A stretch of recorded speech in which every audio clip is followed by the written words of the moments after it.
Once you've made all of your revisions, edits, and changes, and you're happy with your video and you're ready to export, click on the download button here, and then click on download video. From here, you can configure your download settings. I'm going to go with no watermarks, no InVideo AI branding, and a 1080p resolution. And at the very bottom here, you can see how many stock footage licenses this export will use. It's going to use 2 iStock licenses, and I have a total of 80.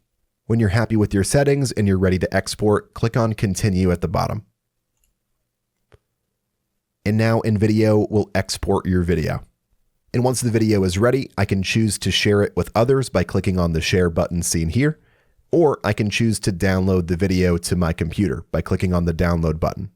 You've generated your first video with InVideo AI.